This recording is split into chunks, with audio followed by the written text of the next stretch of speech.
వెంకట్ గారు మీతో మాట్లాడడానికి మయూర్ ఉన్నారు న్యూయార్క్ నుంచి. మయూర్ గారు. హలో హలో మయూర్ గారు.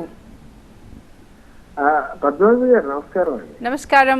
వెంకట్ గారు ఉన్నారు ఎమ్మెల్సీ, మాట్లాడండి. వెంకట్ గారు నమస్కారం సార్. నమస్తే అండి. సార్ నిజంగాను కాంగ్రెస్ అనేది చాలా మంచి పార్టీ సార్. ఇప్పటి నుంచో ఉంది, ఇప్పుడు కాదండి. ఈవెన్ ఆమె కాంగ్రెస్ పార్టీ ఫ్యాన్ అండి. నేను ఇందిరాగాంధీ అప్పటి నుంచే ఉన్నారు. ఎంతో మంది ఇప్పుడు కూడాను ఎంతో మంది తెలంగాణ వాళ్ళును పాప కూలి పనికి సార్ నిజంగాను వెళ్ళి ఎక్కడ మన గల్ఫ్ కంట్రీస్ వాటిలో పనిచేస్తుంటే అప్పట్లోనే పాపం వాళ్ళ కళ్ళు తీసేసి వాళ్ళ చేతులు తీసేసి పంపిస్తే మొత్తం ఇందిరాగాంధీ అండి యుఎన్ దాంట్లో గట్టిగా వార్నింగ్ ఇచ్చింది. ఆ కొడుకులారా ఇలా చేస్తారా, దమ్ము ఉంటే ఇండియాతో ఫైట్ చేయండి అని చెప్పేసి ఓన్లీ వన్ లేడీ అలాగే నించుంది. నిజంగా సార్ ఎవరు కూడా అలా చేయలేదు ఇప్పటి వరకు. ఇప్పటికి కూడా ఇందిరాగాంధీ మొత్తం అన్ని ఆవిడ ఇందిరాగాంధీ ఇల్లని అయ్యని మొత్తం అన్ని కూడా కాంగ్రెస్ సార్ చేస్తుంది మొత్తం అన్ని. ఈవెన్ రేవంత్ రెడ్డి గారు కూడాను ఆయన పార్టీకి మారచ్చు, ఏం మారచ్చు అనవసరం, కానీ సీఎం ఆ సీటుకి ఉన్న మన గౌరవం. Golf teaches you that if you keep an eye on the result, you lose one in the process. Every day is not the same, but whatever is thrown at you, you make the most out of it.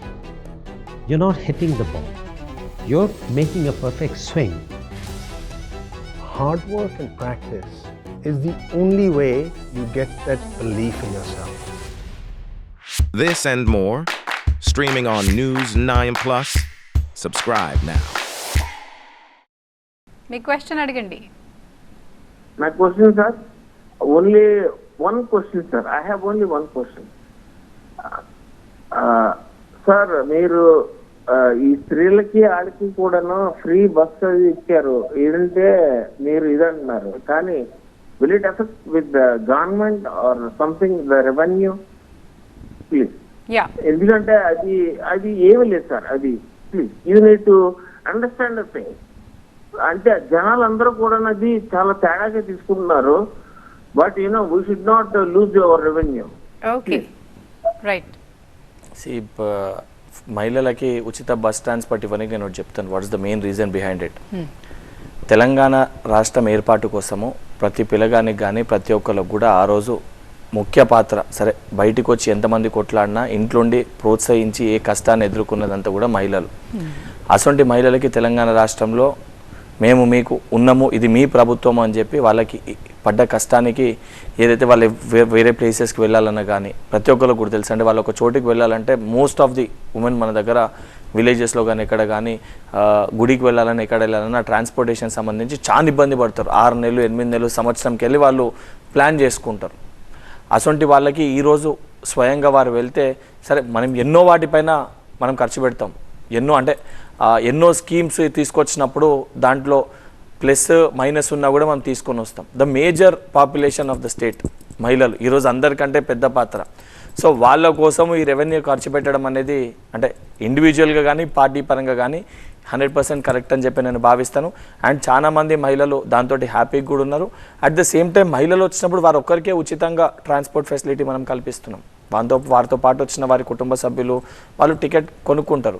And అప్పటికున్న ఆక్యుపెన్సీకి ఇప్పటికున్న ఆక్యుపెన్సీకి మీరు చూసుకుంటే major differentiation ఏమీ ఉండదు.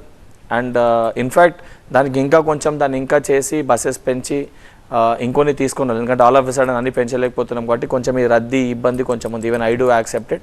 అది ఒక next 3 monthsలో అది stream line అయిపోతుంది. ఎందుకంటే మనం ఆర్డర్ ఇస్తే ఇమీడియట్గా బస్సెస్ అన్ని రానికి టైం పడుతుంది. ఎవ్రీ 30 daysకి వస్తూ ఉంటుంది. మొన్న ఒక ఫ్లీట్ రిలీజ్ అయినట్టుంది కదా బస్. అవును, మొన్న వచ్చింది మళ్ళీ.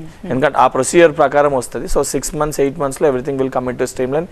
రెవెన్యూ కూడా పెద్ద మేజర్ డిఫరెన్స్ ఏమి ఉండదు. అంటే ఆక్యుపెన్సీ రేట్ పెరుగుతుంది, ఖాళీ బస్సులు పోతుండే. ఈరోజు అట్లీస్ట్ మొత్తం అంతా occupy at least it's running in a proper way. అంటే that is a great gesture and respect you want to show it to the women of Telangana.